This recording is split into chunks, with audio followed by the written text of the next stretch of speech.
ராமநாதபுரம் எம்.எஸ்.கே. நகர் மாரியம்மன் கோவில் வளாகத்தில் புதிய கலையரங்கம் திறப்பு. ராமநாதபுரம் சட்டமன்ற தொகுதிக்குட்பட்ட ஆர்எஸ்மடை ஊராட்சி எம்.எஸ்.கே. நகரில் அமைந்துள்ள மாரியம்மன் கோவில் வளாகத்தில் சட்டமன்ற உறுப்பினர் தொகுதி மேம்பாட்டு நிதியிலிருந்து 9.5 லட்சம் ரூபாய் மதிப்பீட்டில் புதிதாக கட்டப்பட்ட கலையரங்கம் பொதுமக்கள் பயன்பாட்டிற்காக திறக்கப்பட்டுள்ளது. ஆர்எஸ்மடை ஊராட்சி மன்ற முன்னாள் தலைவர் பாலாதேவி விஜயகுமார் தலைமையில் நடைபெற்ற திறப்பு விழாவில் ராமநாதபுரம் ஒன்றிய திமுக இளைஞரணி செயலாளர் வீரசேகர் வரவேற்றார். நிகழ்ச்சியில் சிறப்பு அழைப்பாளராக கலந்து கொண்ட ராமநாதபுரம் சட்டமன்ற உறுப்பினர் காதர் பாட்ஷா முத்துராமலிங்கம் புதிய கலையரங்கை ரிப்பன் வெட்டி முறைப்படி திறந்து வைத்து குத்துவிளக்கேற்றி பொதுமக்களுக்கான அன்னதான நிகழ்வையும் தொடங்கி வைத்தார். முன்னதாக அவருக்கு நேதாஜி இளைஞர் சங்கம் சார்பில் உற்சாக வரவேற்பு அளிக்கப்பட்டது. இந்த விழாவில் ராமநாதபுரம் நகர்மன்ற தலைவர் ஆர்.கே. கார்மேகம், திமுக மாவட்ட பிரதிநிதி டாக்டர் டி.கே. குமார், விஜயகுமார், கிராம நிர்வாகிகள் செந்தில்குமார், மாரிமுத்து, செல்வராஜ், முன்னாள் ஊராட்சிமன்ற துணை தலைவர் கபில்தேவ், திமுக நிர்வாகிகள் கவி, பாண்டித்துரை, சூரிய மணிகண்ட பிரபு மற்றும் முக்கிய நிர்வாகிகள், ஊர் பொதுமக்கள் திரளாக கலந்து கொண்டனர்.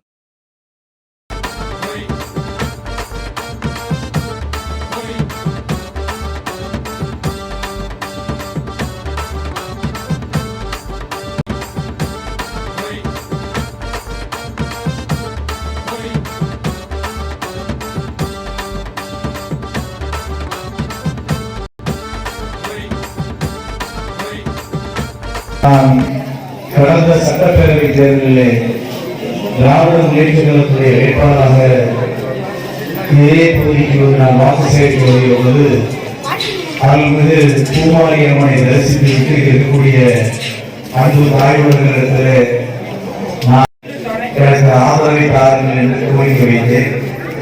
இந்த பகுதியை சார்ந்த மக்கள் கட்சி சமூகம் சாராமல் எனக்கு ஒட்டுமொத்தமாக வாக்களித்து தனது 5 ஆண்டு காலம் இங்கே பணியாற்றுவதற்கான வாய்ப்பை தந்திருக்கிறேன். நான் வாக்கு சேகரிக்க வரும்போது அந்த அம்மாவிடத்தில் நான் கோரிக்கை வைத்தேன். ஒரு சட்டமன்ற உறுப்பினராக வந்த பின்னால் இந்த பகுதியினுடைய அடிப்படை தேவைகளை நிறைவேற்றுவதற்கான எனக்கு ஒரு வாய்ப்பை தர வேண்டும். அதற்கு நீங்கள் அவர்கள் குறித்து இதை வெற்றிபெற செய்ய வேண்டும் என்று அந்த அம்மாவிடத்திலே கோரிக்கை வைத்து சென்றேன்.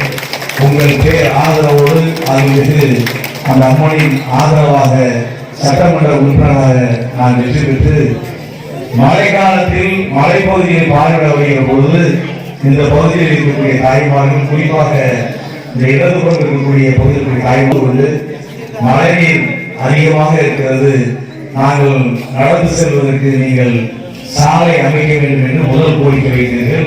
இப்பொழுது பெரிய திரளாக இருக்கக்கூடிய இந்த பகுதியை சாலையை முதல் கட்டமாக அந்த அம்மனுடைய விழாக்கள் வைபவங்கள் நடக்க வேண்டும் என்று அமைத்து தந்தேன்.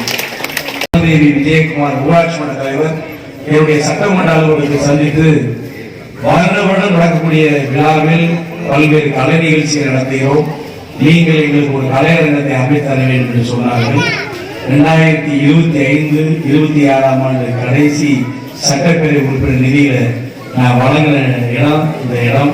இதற்கு பூஜை போடுவதற்கு கிராமத்துடைய கமிட்டியை அழைக்கிற போது நம்முடைய ஊராட்சி மன்ற தலைவரத்தில் சொன்னேன், நான் சட்டமன்ற உறுப்பினராக மீண்டும் தேர்தலிக்கிறதுக்குள்ள நீங்க இதை கட்டி கொடுத்துருன்னு சொன்னேன்.